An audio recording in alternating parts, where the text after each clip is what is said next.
तुमचा व्यवसाय अजूनही लोकांपर्यंत पोहोचत नाहीये? आता चिंता नको. टाइम्स ऑफ महाराष्ट्रवर करा तुमच्या व्यवसायाची जाहिरात आणि पोहोचा हजारो ग्राहकांपर्यंत. ब्रँड वाढवा, विक्री वाढवा आणि मिळवा नवी ओळख. आजच संपर्क करा 78 87 77 66 68. अशा आहेत की खरंच कधी वाटलं नव्हतं की दादा नसताना असं मतदानासाठी समोर जायला लागेल.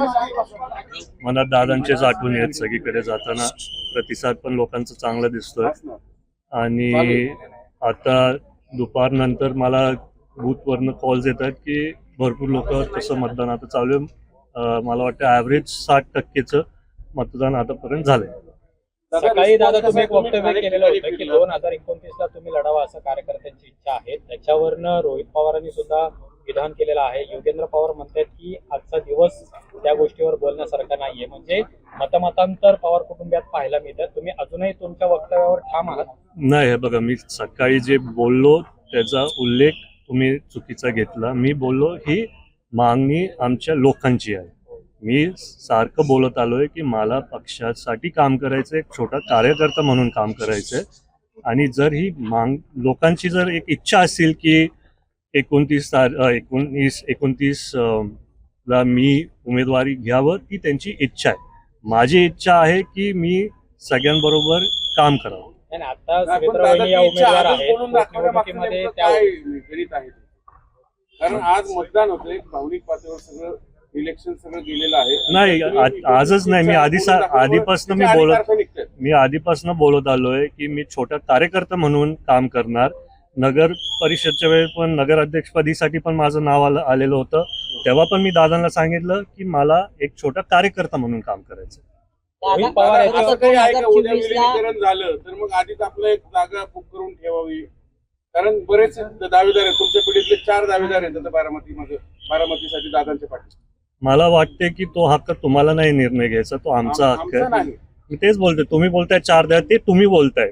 मी काय बोलतो नाही, ते दिसतात. रिॲक्शन आले कारण रोहित दादा काहीतरी बोललेत. युगेंद्र दादा काय बोलले की आम्ही आधीच्या काळात पण असं नव्हतं लढायला पाहिजे. त्यांनी त्यांचं इच्छा तिथं वक्तव्य सांगितलं. मला पण तसं वाटतं की कुटुंब म्हणून आम्ही एकत्र राहायला पाहिजे.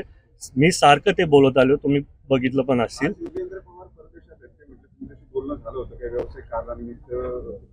हो, ते कामासाठी तिथं गेलेत. मी तेच बोलतोय, माझं आणि युगेंद्रचं बोलणं झालं. आमच्या दोघांची नाही तर पूर्ण पवार कुटुंबाची इच्छा आहे की आम्ही सर्व एकत्र राहावं. 29 मध्ये रोहित दादा बोलले पवार विरुद्ध पवार असं होणार, तशी आमची कोणाची ही इच्छा नाही. म्हणजेच विलीनीकरण होणार ते मी नाही सांगू शकत. ते पक्षातले वरिष्ठ नेते, दोन्ही पक्षातले वरिष्ठ नेते निर्णय घेतील.